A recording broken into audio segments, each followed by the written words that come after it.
पूर्वीच ईव्हीएम मशीनमध्ये विकार झालाय।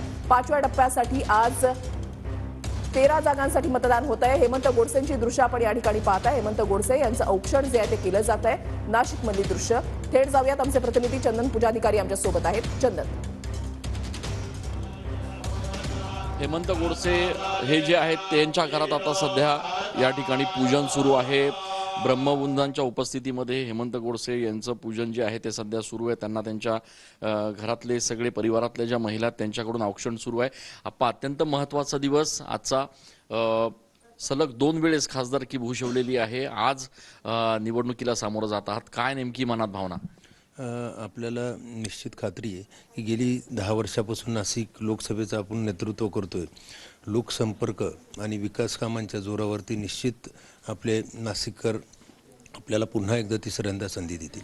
दरवेळेला आपण ज्या वेळेला निवडणुकीचा दिवस असतो किंवा इतरही वेळेस मंदिरात जातात, देवाचं दर्शन घेतात। आज देखील सगळ्या ब्रह्मवृंदांच्या साक्षीनं या ठिकाणी आपलं औक्षण होत आहे। निश्चित आपलं कुलदैवत आई तुळजाभवानी खंडेराव महाराज, आपलं प्रभू रामचंद्रची पदस्पर्शाने पावन झालेली भूमी म्हणून काळाराम मंदिर आहे, यांचे आशीर्वाद आपल्यासोबत आहेत। किती महत्त्वाची ही निवडणूक, कारण ज्या पद्धतीचं एकूणच प्रचार झाला, ज्या पद्धतीनं उमेदवारी मिळण्यास थोडासा उशीर झाला, पण तरीसुद्धा नंतर आपण अनेक प्रयत्न केले आहेत। आता नेमकी काय परिस्थिती वाटते? खरी तर ही निवडणूक नाशिकच्या विकासाच्या मुद्द्यावरती आणि देशाचं नेतृत्व ठरवण्यासाठी होती।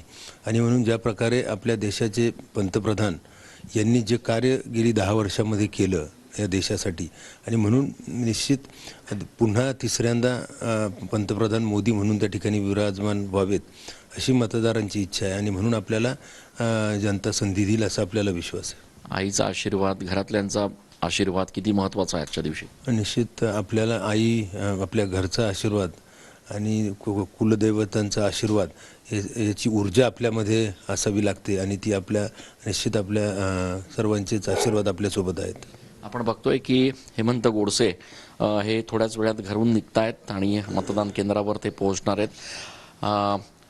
दरवर्षी अशाच पद्धतीनं ज्यावेळेला ते निवडणुकीच्या एकूणच या सगळ्या मैदानात उतरतात त्यावेळेला निश्चितपणे देवांची पूजा जी आहे ती या ठिकाणी केली जाते। आज देखील त्यांच्या घरातल्या सगळ्या महिलांनी त्यांचं औक्षण केलेलं आहे। ब्रह्मवृंदांच्या साक्षीनं त्यांचं औक्षण या ठिकाणी झालेलं आहे, आणि त्यामुळे आता थोड्याच वेळात हेमंत गोडसे हे मतदान केंद्रावर पोहोचणार आहेत। कॅमेरा